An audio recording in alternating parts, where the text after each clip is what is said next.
Radio Claret América presenta Sediento de ti, la palabra, fuente de vida, con el sacerdote misionero claretiano Tony Díaz.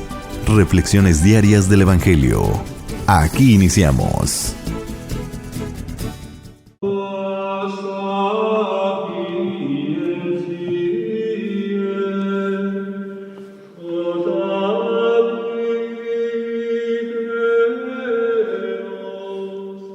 Bienvenidos, hermanos, a nuestras reflexiones bíblicas de las lecturas del día. Hoy es lunes de la 28ª semana del tiempo ordinario.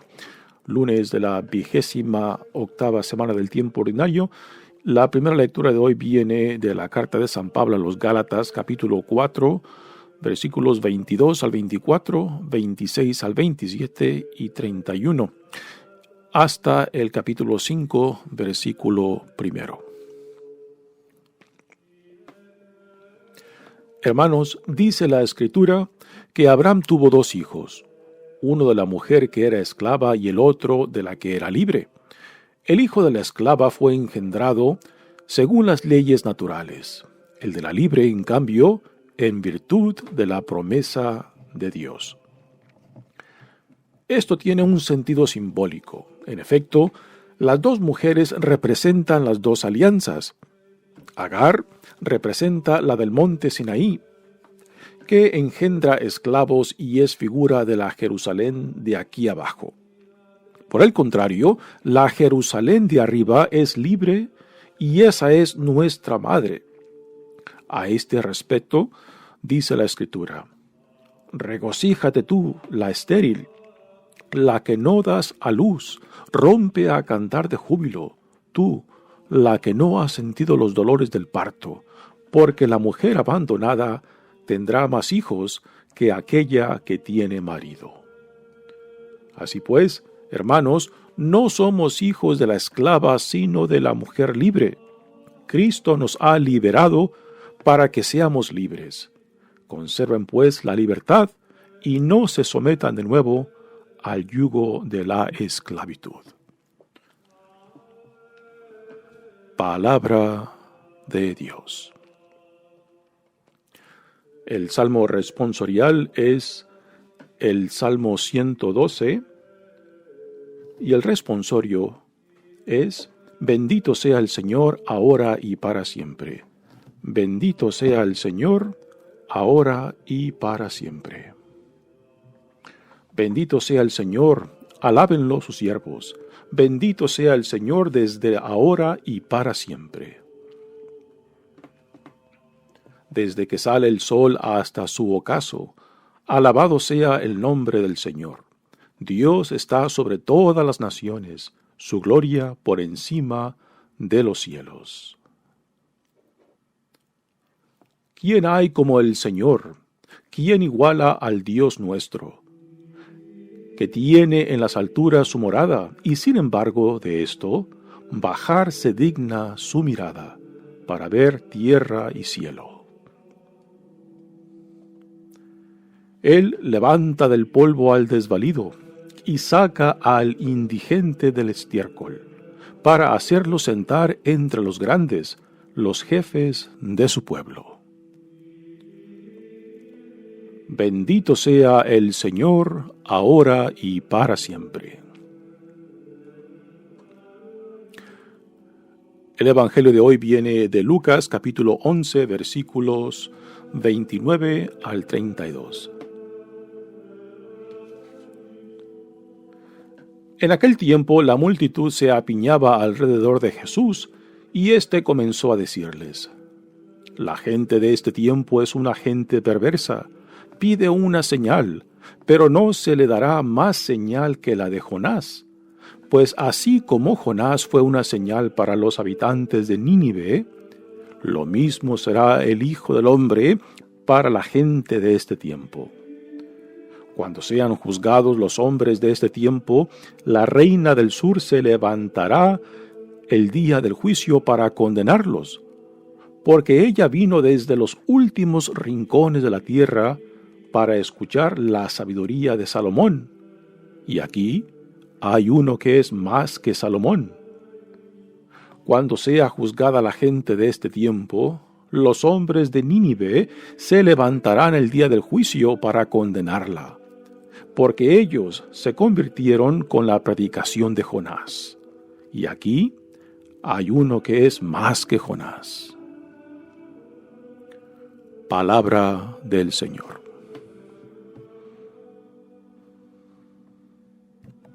Muy bien, damos comienzo a nuestra reflexión de las lecturas de hoy. Continuamos leyendo de esta importante carta de San Pablo a los Gálatas, dentro de la cual el tema principal es los judaizantes. Estos misioneros judíos cristianos que han llegado a la comunidad de Gálatas y han promovido de que los paganos que se han convertido al cristianismo tienen que ser circuncidados y por tanto aplicárseles la ley mosaica. Y Pablo, claro, está en contra de esto, porque si los gálatas se someten no solamente a la circuncisión, sino también a la aplicación de la ley mosaica, entonces lo que Dios ha hecho en Jesucristo queda nulo, no tiene ningún significado. La gracia que Dios ha derramado por medio de la entrega de la donación de sí mismo en la cruz, en la muerte y en la resurrección, pues entonces no tiene ningún significado, puesto que si los gálatas piensan que por el cumplimiento de la ley mosaica ellos son salvados, entonces la gracia de Dios en Jesucristo no significa nada. Y este es el argumento central de Pablo en esta carta a los Gálatas, de que al regresar a la ley mosaica se están sometiendo a la ley mosaica que ni los antepasados ni los presentes han cumplido. Este fue el argumento que Pedro hizo en el primer concilio en Jerusalén, cuando debatieron este problema de cómo recibir a los no judíos en la comunidad cristiana, que en su mayoría, en las primeras 2 generaciones, eran judíos cristianos. Y que por tanto, pues se veían como parte de la comunidad judía. No fue hasta que empezaron a entrar y a recibir a no judíos, o sea, gentiles o paganos, que la pregunta se presentó: ¿cómo han de ser recibidos? Si tienen que ser primero judíos para después ser cristianos. Y la postura de Pablo es de que ya no era necesario someterse a la ley mosaica, puesto que la ley mosaica no salva, sino que es la gracia de Dios en Jesucristo lo que nos salva. Dice la primera lectura de hoy: Hermanos, dice la Escritura que Abraham tuvo 2 hijos, uno de la mujer que era esclava y el otro de la que era libre. Aquí Pablo utilizará el ejemplo de Agar, la esclava de Sara, esposa de Abraham, que Sara le dio a Abraham para que por medio de ella tuvieran un hijo. Recordamos de que Dios a Abraham le había hecho la promesa de que él sería el padre de muchas naciones y que por tanto Dios les proveería el descendiente por medio de quien esta promesa se llevaría a cabo. Pero 10 años en espera y Sara pues no ve de que la promesa de Dios esté cumpliendo. Entonces ella toma la iniciativa de darle a Abraham a su esclava Agar para que por medio de ella Abraham pudiera tener un descendiente. Pero por más buena intención que fuera esa no fue la promesa que Dios le hizo a Abraham. Y 10 años más tarde Dios viene y le dice a Abraham acerca de esa promesa que le dará el hijo tan esperado, ¿no? Ahora, lo interesante es de que Dios se tarda por lo menos 20 años para cumplir su promesa. 20 años que ya la fertilidad de Sara ya no estaba en su cuerpo. Y esto pues hace la iniciativa de Dios pues más impresionante, porque entonces, considerando de que ya Sara no era fértil, de que su cuerpo no era fértil, pues de que ya era imposible. Pero es aquí donde la gracia de Dios se impone para que no haya ninguna posibilidad de simplemente darle crédito al proceso humano, o sea, el proceso natural de engendrar y tener hijos. La edad de Sara era de que ya no había posibilidad y por eso la iniciativa de Dios, la bendición de Dios, la promesa de Dios se hace más concreta, más milagrosa, ¿no? Porque no se le puede entonces atribuir esta intervención de Dios a nada humano, sino solamente a la gracia de Dios.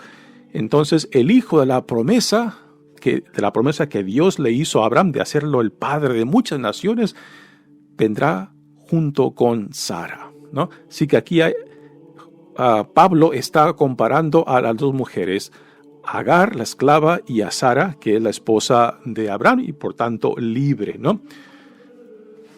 Y los hijos de Agar, que nacen dentro de la esclavitud.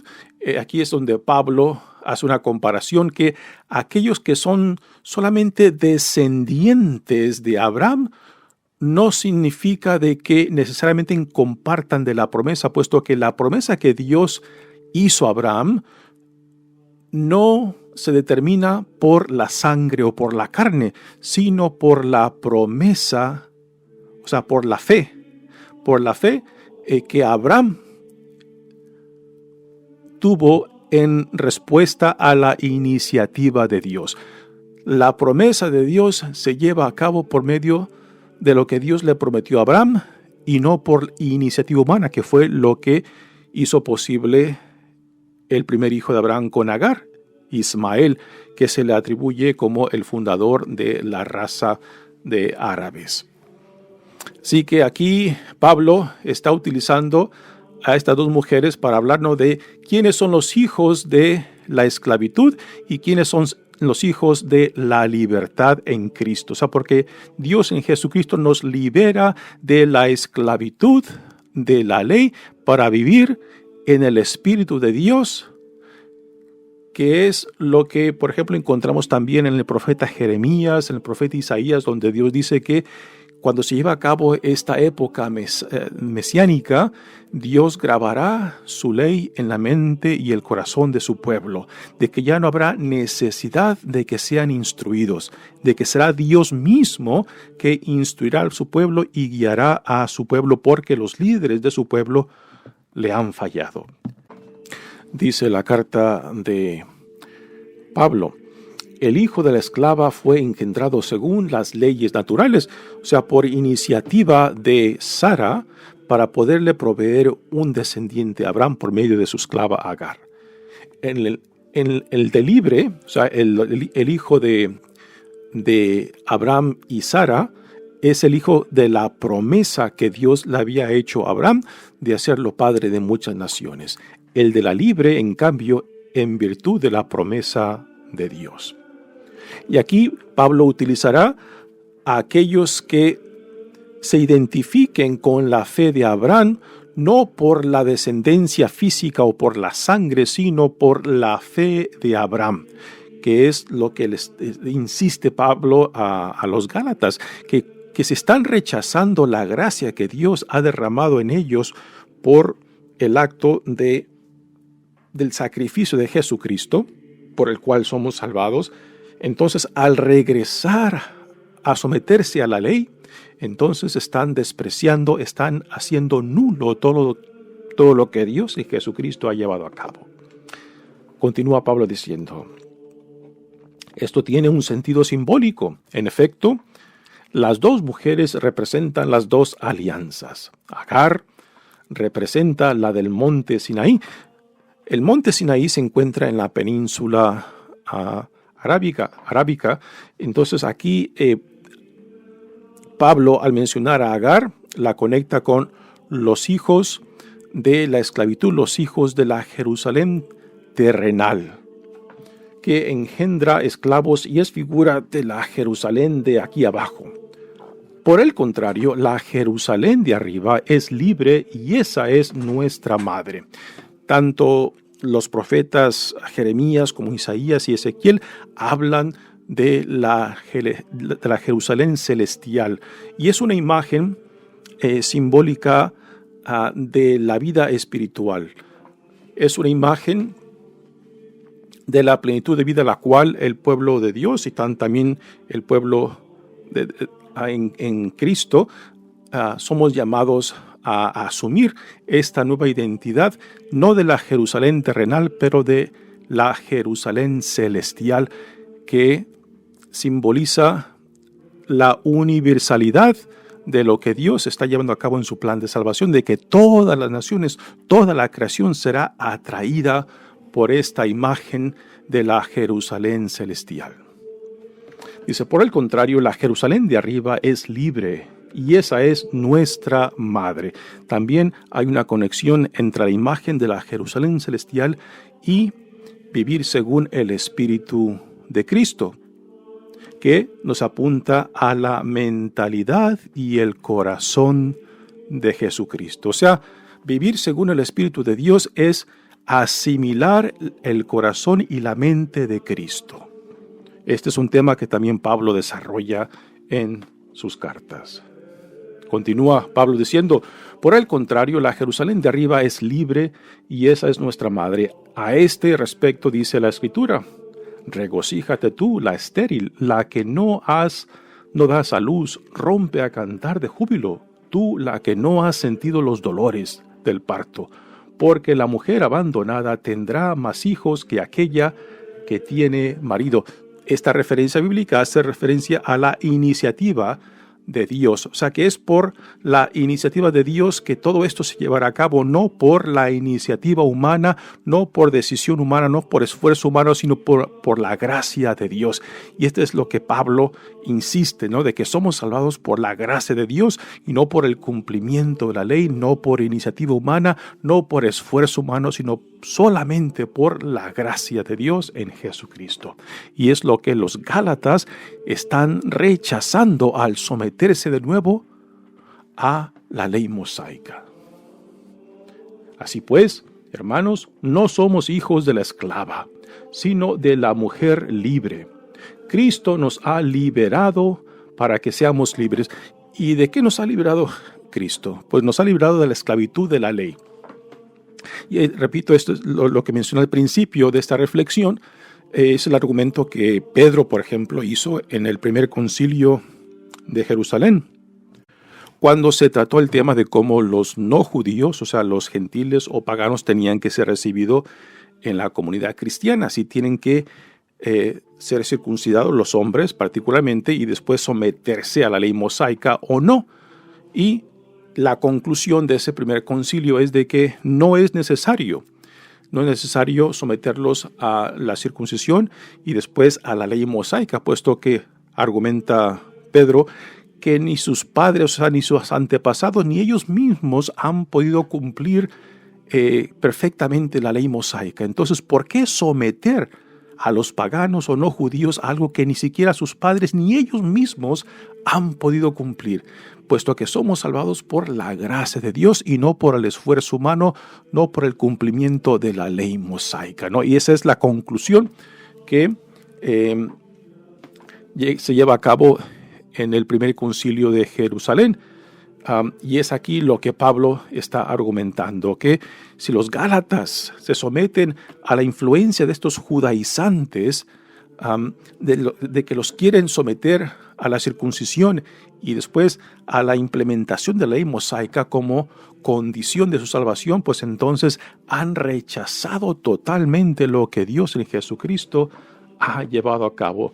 Entonces, para Pablo, regresar a someterse a la ley mosaica es regresar a la esclavitud.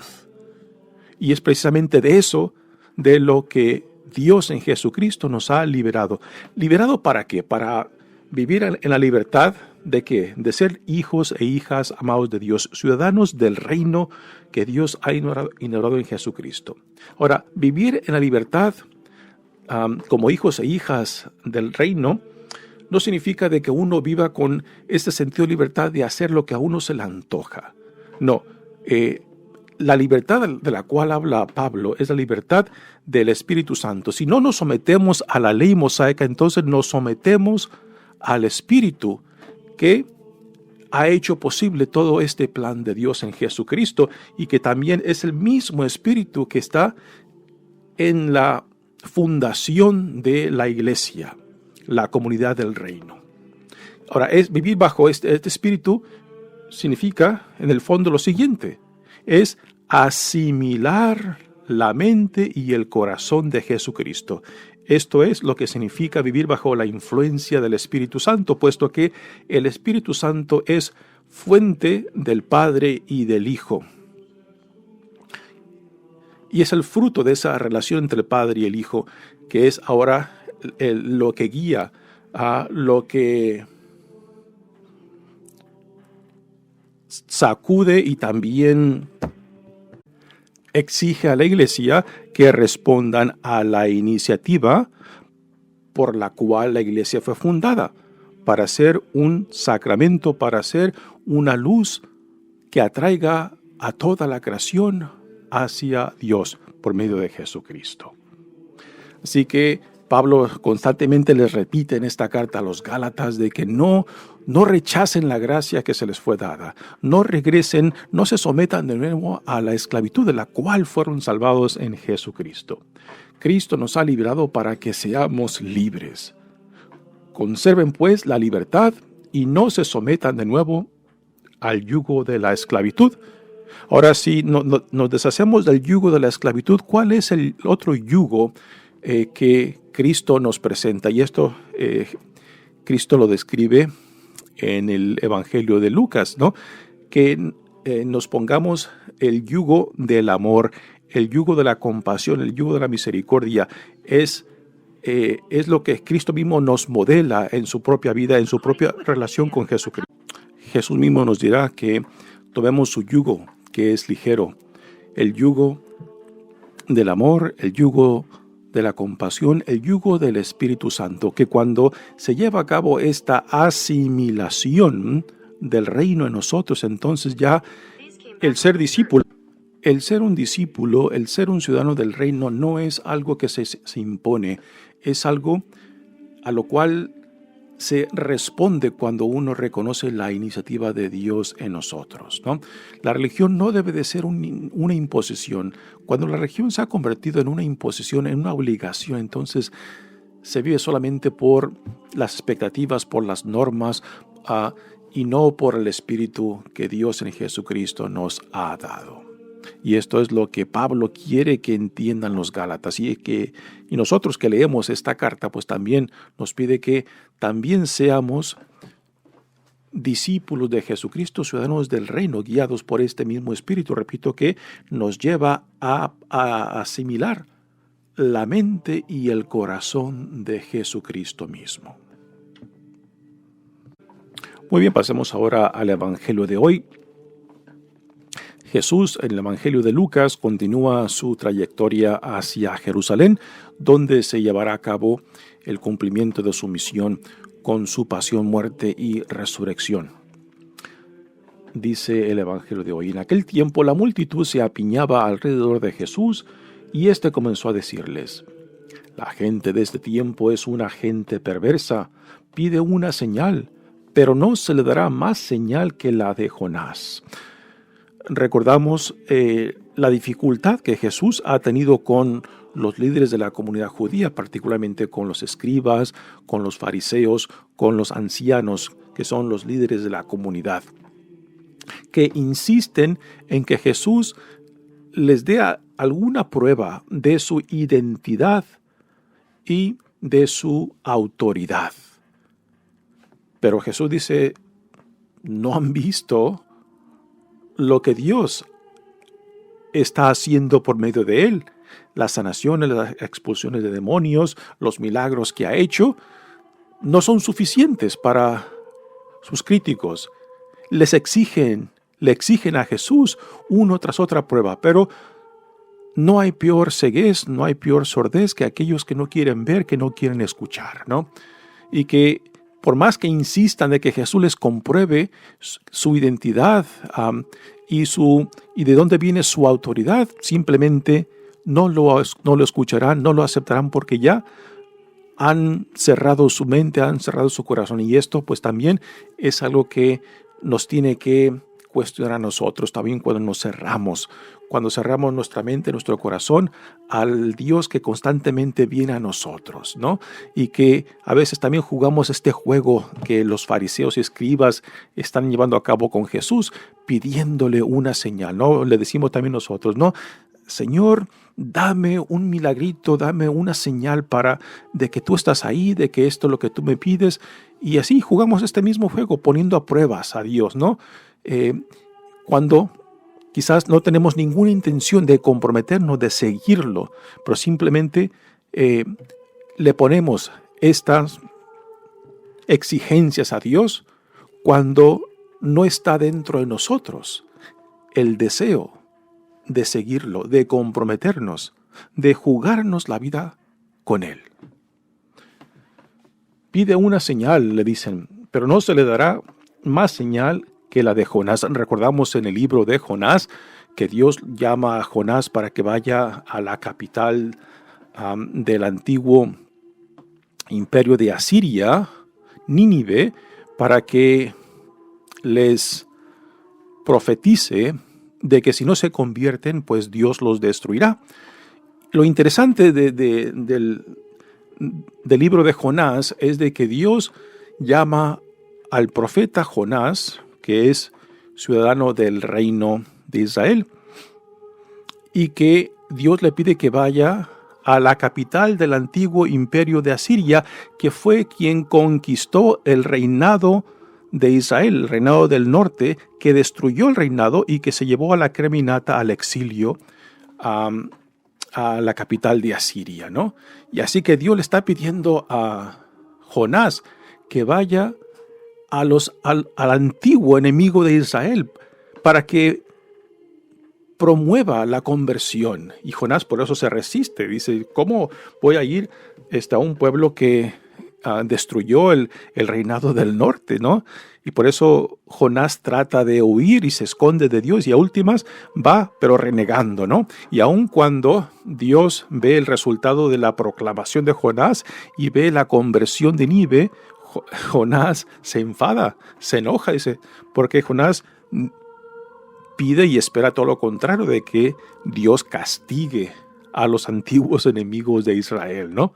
Entonces, si Jonás pudo hacer posible la conversión de Nínive, de este pueblo que no era judío, este pueblo que eran enemigos de Israel, y sin embargo, el pueblo de Israel, los hijos e hijas de Israel que escuchen a Jesús, no lo reciben, no lo aceptan, y todo lo contrario, lo rechazan. Después lo condenarán y lo entregarán para que sea crucificado, ¿no? Así que Jonás será quien denuncie a la generación de Jesús por no haberlo escuchado, porque en Jesús hay alguien más grande que Jonás. Y después también menciona a esta misteriosa reina del sur, Saba, que viene a visitar a Salomón, porque ha escuchado acerca de su sabiduría, de las riquezas, también de las construcciones que Salomón ha llevado a cabo, ¿no? Y Jesús le dirá, y aquí hay alguien más importante, más grande que Salomón, ¿no? Así que también la reina Saba, pues en el día del juicio se levantará y acusará a esta generación, porque si ella, que no era judía, vino a ver por sí misma las grandezas de Dios en el rey Salomón, y ahora su mismo pueblo se rehúsa, se cierra y no quiere escuchar a aquel que Dios ha enviado. Y le piden y le exigen más señales cuando no tienen intención de responderle. Esto pues deben de ser también para nosotros palabras que nos despierten. De que no podemos confiarnos que simplemente porque estamos bautizados, que estamos confirmados, de que ya esto basta, ¿no? Si nuestra religiosidad no está produciendo frutos de una nueva vida en Jesucristo, si no está produciendo una nueva forma de ser y de vivir y de relacionarnos, pues entonces, ¿qué significado tiene el profesar a Jesucristo como nuestro Señor y como Dios? Si no está produciendo la nueva creación que Dios ha llevado a cabo en él, entonces, ¿para qué es nuestra religiosidad? No basta simplemente pensar de que con los cultos, de que con nuestras devociones, de que ya eso ya nos salva. No es en nuestro culto, no es en nuestras devociones donde se manifiesta la virtud de nuestras vidas. Es en lo que somos y cómo vivimos, cómo nos comportamos, cuáles son los frutos que producimos donde se manifiesta la virtud de lo que Dios dice que somos, hijos e hijas amados de Dios. Ciudadanos del reino que Dios en Jesucristo ha inaugurado, discípulos de Jesucristo. Y todo esto tiene que producir frutos. Y por frutos hablamos del amor, de la compasión, de la misericordia, de la justicia de Dios.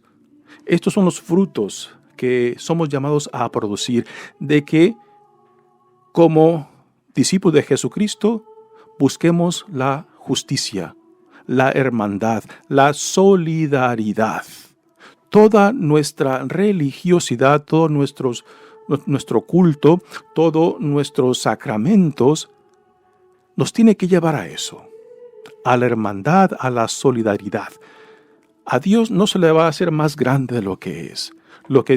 A Dios se le glorifica en la manera que nosotros vivamos como lo que somos verdaderamente en Cristo, hijos e hijas amados de Dios, de que nuestra forma de ser, de vivir, de relacionarnos, de que ahí se manifieste esta nueva creación que Dios ha llevado a cabo en Jesucristo. Y cuando no se producen estos frutos, entonces nuestra religiosidad es tan superficial, tan externa, como la de los fariseos, que Jesús criticó tan duramente. El fariseísmo no es propio de los judíos. Son las actitudes que simplemente se enfocan en lo externo, en lo superficial, pero que no promueve cambios y transformación de la persona desde dentro. Mi nombre es Padre Tony Díaz, misionero claretiano. Que Dios los bendiga.